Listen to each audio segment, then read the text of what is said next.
برادران اسلام،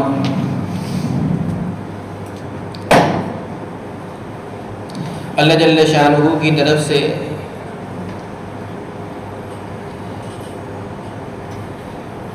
جو طریقہ حیات اور قانون زندگی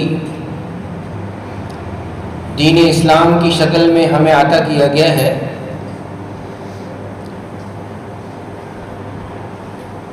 یہ مکمل بھی ہے اور جامع بھی ہے۔ انسانی زندگی کا کوئی گوشہ ایسا نہیں جس کے متعلق رہنمائی نہ کی گئی ہو۔ چنانچہ اگر عقائد اور عبادات کا حکم ہے تو اس کی تفصیلات بھی ہیں، اگر صلح کا تذکرہ ہے تو اس کے آداب اور شرائط بھی ہیں، اور اگر جنگ اور جہاد ہے تو اس کا طریقہ بھی متعین ہے، اس کی بھی شرائط ہے۔ کسی بھی چیز میں اسلام نے ہمیں علمی طور پر پیاسا نہیں چھوڑا، بلکہ ہماری تشنگی کو پوری طرح سے دور کیا اور مکمل تفصیلات اور ہدایات ہمیں عطا فرمائی ہیں۔ چنانچہ جہاد دین کا ایک حصہ ہے۔ جناب نبی کریم صلی اللہ علیہ وسلم سے عملی طور پر ثابت ہے، قرآن کریم کی درجنوں آیات میں اس کا تذکرہ ہے، ایک عظیم الشان عبادت ہے۔ اسی وجہ سے اس کی کچھ شرائط ہیں، اس کے کچھ آداب ہیں جن کو پیش نظر رکھنے سے وہ عبادت بنتا ہے، اور اگر انہیں پیش نظر نہ رکھا جائے تو وہ عبادت نہیں ہے، وہ فساد ہے۔ تو جناب نبی کریم صلی اللہ علیہ وسلم جب سفر جہاد پہ صحابہ کو روانہ کیا کرتے تھے تو انہیں جن تعلیمات سے نوازتے ان میں سے ایک یہ بھی، آپ یہ فرماتے ہیں کہ بوڑھوں کو قتل نہیں کرنا، خواتین کو قتل نہیں کرنا، بچوں کو نہیں مارنا، عبادت میں مصروف لوگوں پہ ہاتھ نہیں اٹھانا، صرف انہی کے ساتھ تمہاری لڑائی ہو جو تم سے لڑنے کے لیے آئے۔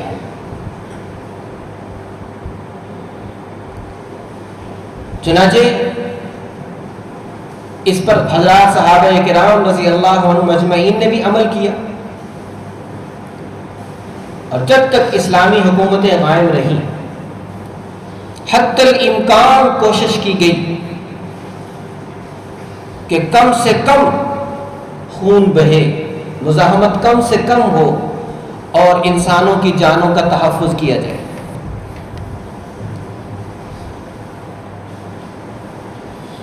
لیکن آپ دیکھ رہے ہیں کہ ایک عشرے سے جو بمبنگ یہودیت کی طرف سے مسلمانوں پہ کی جا رہی ہے، اس میں نہ خواتین محفوظ ہیں، نہ بچے محفوظ ہیں، نہ بیمار محفوظ ہیں، نہ طبی عملہ محفوظ ہے، نہ ریسکیو کرنے والے لوگ محفوظ ہیں، بلکہ انہیں تو ٹارگٹ کرنا ہے ہر فلسطینی مسلمان کو، وہ جس حال میں بھی ہے، وہ اگر ہجرت بھی کر رہا ہے، وہ اگر کسی پناہ کی بھی تلاش میں ہے، تو وہ بھی ان ظالموں کی زد میں ہے۔ قرآن کریم نے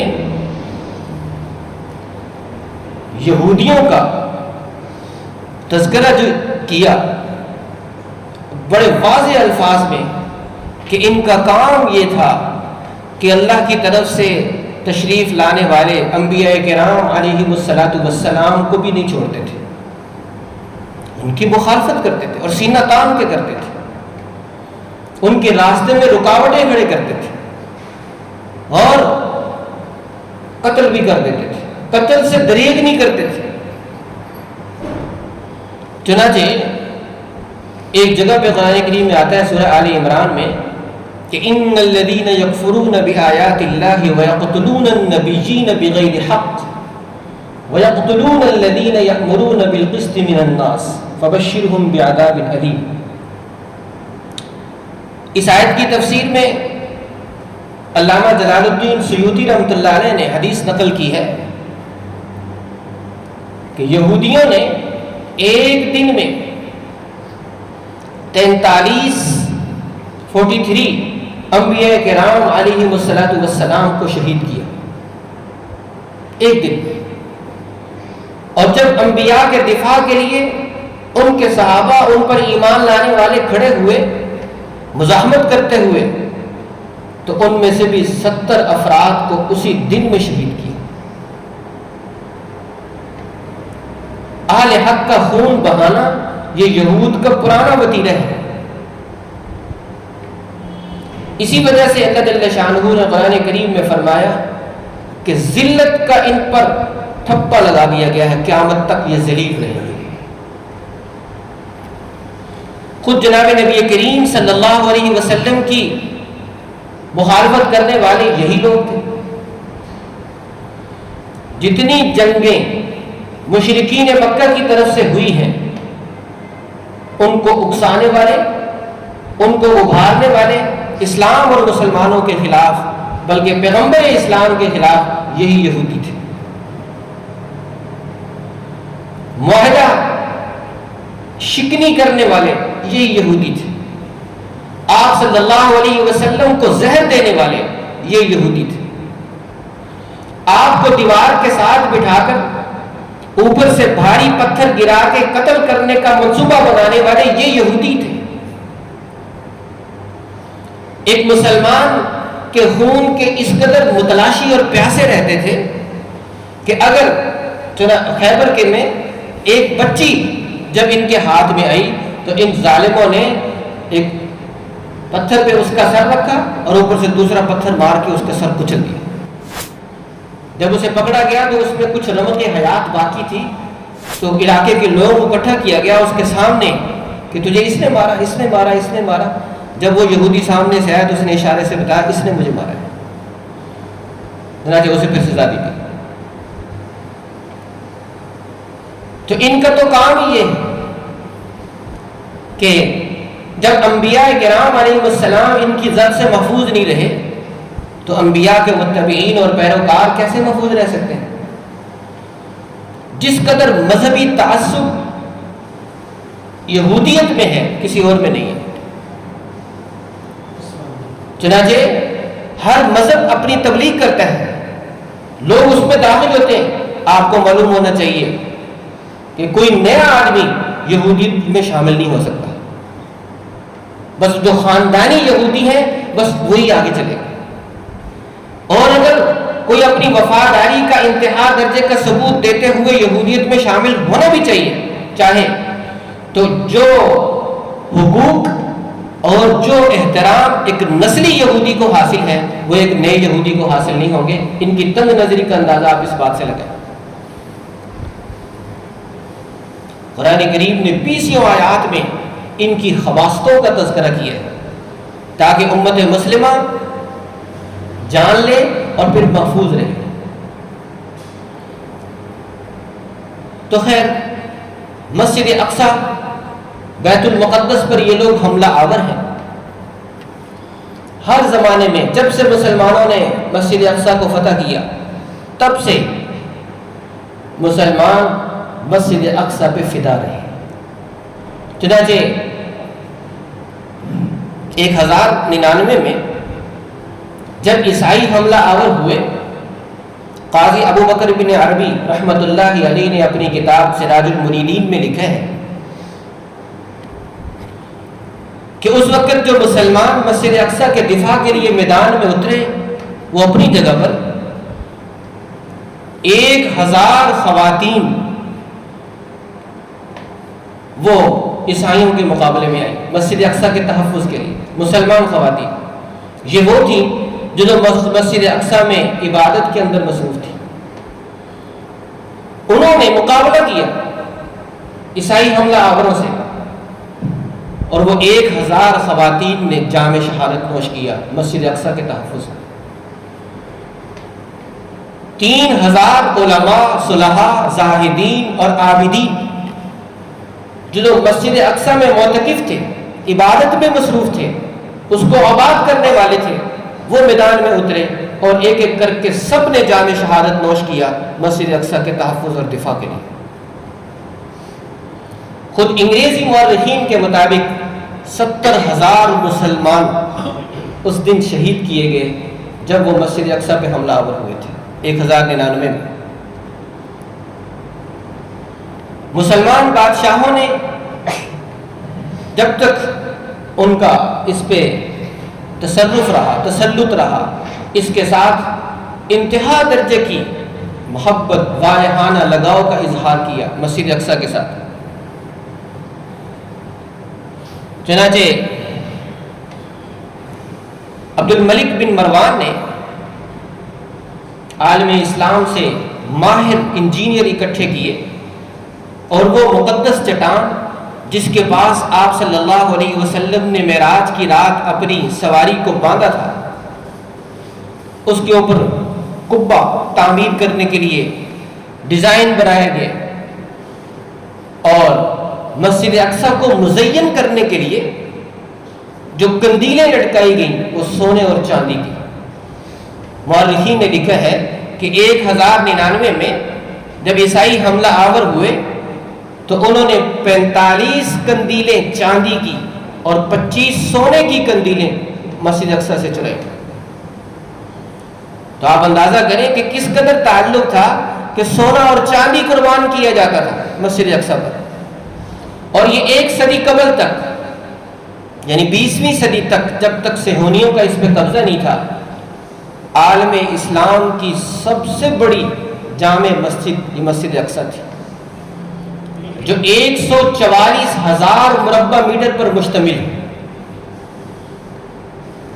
اور جب مسلمانوں کے قبضے سے یہ نکلی، اس کے بعد پھر اس میں توسیع نہیں ہو سکی، پھر یہ توسیع مسجد نبوی اور مسجد حرام میں ہوئی۔ اب رقبے کے اعتبار سے مسجد اقصی ان سے چھوٹی ہے، لیکن جب تک مسلمانوں کے تسلط میں رہی، زیر نگی رہی، تو سب سے بڑی عالم اسلام کی مسجد یہی تھی۔ چونکہ آپ صلی اللہ علیہ وسلم کا ارشاد تھا کہ کوئی کہیں کے لیے سفر کا ارادہ نہ کرے، ہاں 3 مسجدوں کے لیے، مسجد حرام، مسجد نبوی اور مسجد اقصی۔ اس لیے حضرات صحابہ کرام کی اور پھر اس کے بعد تابعین، تبع تابعین اور علماء دین کی یہ عادت رہی ہے کہ وہ ہر دور کے لوگ سفر کر کے وہاں پہنچتے تھے۔ چنانچہ امام غزالی رحمۃ اللہ علیہ جو مشہور مفکر اور مجدد ہیں اپنی صدی کے، تحصیل علم کے بعد بغداد چھوڑ کر وہ بھی مسجد اقصی میں آئے۔ یہاں آ کے انہوں نے تعلیم و تعلم کا سلسلہ شروع کیا، اور ان کی وہ مشہور کتاب احیاء العلوم، جس کو اسلام کا انسائکلوپیڈیا کہا جا سکتا ہے، آپ نے یہی مسجد اقصی میں بیٹھ کے تحریر کی۔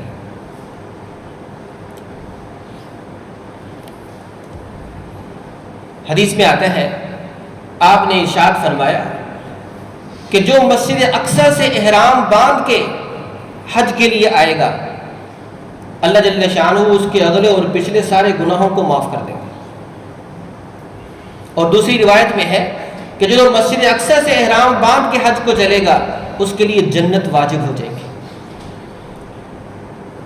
اس خوشخبری کا مصداق بننے کے لیے بھی حضرات صحابہ کرام اور ان کے بعد سے جب تک مسلمانوں کے وہاں حکومت رہی، تب تک اس کا اہتمام کیا جاتا تھا۔ مسلمان حکمران اس کا اہتمام کرتے تھے کہ وہاں سے احرام باندھ کے حج کے لیے آتے تھے۔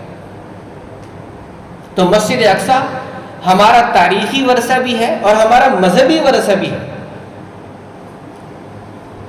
لیکن ان کے تسلط میں ہے، اور ان کا حال کیا ہے وہ آپ لوگ دیکھ رہے ہیں۔ بات یہ چل رہی تھی کہ اسلام نے جو ہمیں تعلیمات دی ہیں، جنگ کی بھی دی اور صلح کی بھی دی، اور ایک عالمی قانون بھی ہے کہ یہ لوگ عین دوران جنگ بھی محفوظ رہیں گے، لیکن آپ دیکھ رہے ہیں کہ کسی قانون کی کوئی پاسداری نہیں ہے۔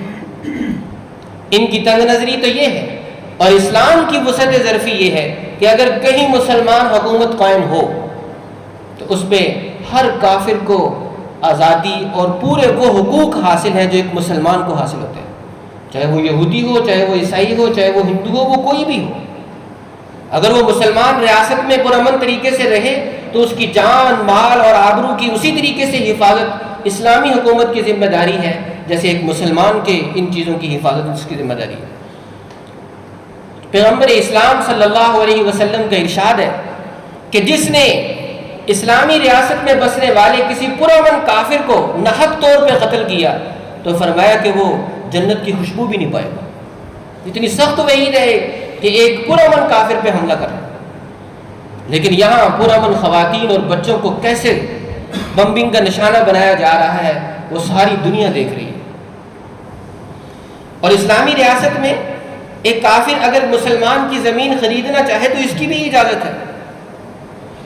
چنانچہ دنیا جہان سے جب یہودی یہاں اکٹھے ہوئے اور انہوں نے فلسطین میں جگہ خریدنا شروع کی، اس وقت پتہ چلا کہ ان کا منصوبہ یہ ہے کہ یہاں پہ حکومت قائم کی جائے، عرب کی نگرانی کی جائے، اور پھر اس حکومت کو توسیع دیتے دیتے دیتے حرمین شریفین تک اس کو پہنچایا جائے۔ گریٹر اسرائیل کا جو منصوبہ تھا اس کے تحت 1940 میں علماء کرام نے یہ فتویٰ دیا تھا کہ فلسطین کی جگہ یہودیوں کے ہاتھ فروخت کرنا حرام ہے، کیونکہ ان کی سازشیں کچھ اور ہیں۔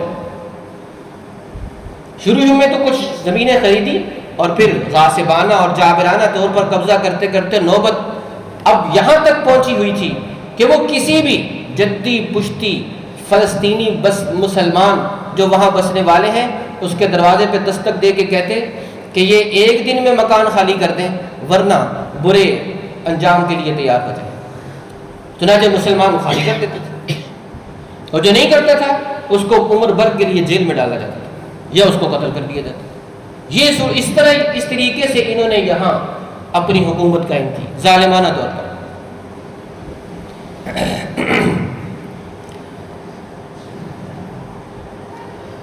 مسلمانوں کا کام کیا ہے؟ مسلمانوں کا سب سے پہلا کام یہ ہے کہ عوام اپنے حکمرانوں کو اس بات پہ مجبور کریں کہ وہ اپنا شرعی فریضہ ادا کریں، ان کی مدد کو پہنچیں۔ جس طریقے سے عالم کفر اسرائیل کی مدد کو پہنچ رہا ہے، اسی طریقے سے عالم اسلام کو فلسطین کی مدد کے لیے پہنچنا چاہیے۔ وہ باطل پہ ہوتے ہوئے، وہ جہنم کے حقدار ہوتے ہوئے اپنا مذہبی فریضہ سمجھ بھی رہے ہیں، نبھا بھی رہے ہیں، لیکن عالم اسلام حق پہ ہوتے ہوئے اور جنت کے حقدار ہوتے ہوئے بھی اپنے فریضے کو نہ سمجھ رہے ہیں نہ نبھا رہے ہیں۔ بیان بازی سے آگے کچھ بھی نہیں۔ تو پہلا کام یہ ہے، ظاہر ہے ہمیں تو عوام کو تو جہاد آتا نہیں، یہ وہاں جا نہیں سکتے، جائیں گے بھی تو کیا کریں گے جا کے؟ اپنی حکومتوں کو یہ باور کرانا چاہیے کہ یہ اپنا شرعی فریضہ جو ہے اسے پورا کرے۔ دوسری بات یہ ہے کہ مالی امداد جس قدر ہو سکے وہ ان کے لیے ہونی چاہیے۔ استاد محترم شیخ الاسلام حضرت مفتی محمد تقی عثمانی صاحب دامت برکاتہم نے سلسلہ شروع کیا ہے کہ ان کے لیے جمع کیا جا رہا ہے فنڈ جو ان تک پہنچایا جا رہا ہے، اور انہوں نے بینک اکاؤنٹ بھی سوشل میڈیا پہ دے دیا ہے۔ تو اس لیے دوسرا کام ہمیں یہ کرنا چاہیے کہ مالی امداد پہنچانی چاہیے۔ کیوں کہ دنیا بھر میں بسنے والے مسلمان وہ ایک جسم کی طرح ہیں۔ جیسے جسم کے کسی حصے میں تکلیف ہے تو پورا جسم بے چین ہو جاتا ہے۔ اسی طریقے سے جب فلسطینی مسلمان اس کرب میں اور اس مصیبت میں ہیں تو پورے عالم اسلام کو تڑپ جانا چاہیے۔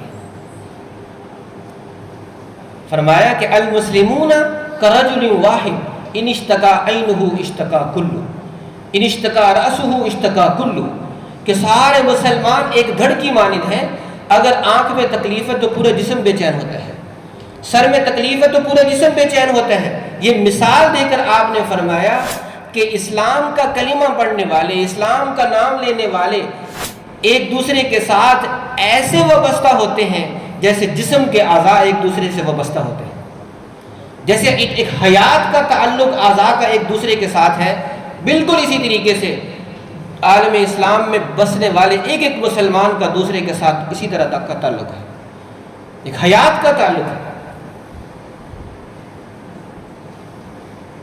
تو اس لیے دوسرا کام ہمیں یہ کرنا ہے کہ ہم مالی امداد وہاں تک پہنچائیں، اور تیسرا کام یہ ہے کہ ہم ان کے لیے دعا کریں، جتنا ہو سکے ان کے لیے دعا کریں۔ ان کی چنانچہ قرآن کریم میں جو آتا ہے کہ کم من فیۃ قلیلۃ غلبت فیۃ کثیرۃ باذن اللہ، کہ بہت سی چھوٹی سی جماعتیں بڑی جماعتوں پہ غالب آ جاتی ہیں، تو یہ ان کے پاس اسباب نہیں ہیں، وسائل نہیں ہیں، لیکن رجوع الی اللہ کے نتیجے میں اللہ جل شانہ انہیں غلبہ عطا فرما دیتے ہیں بڑی جماعتوں پر۔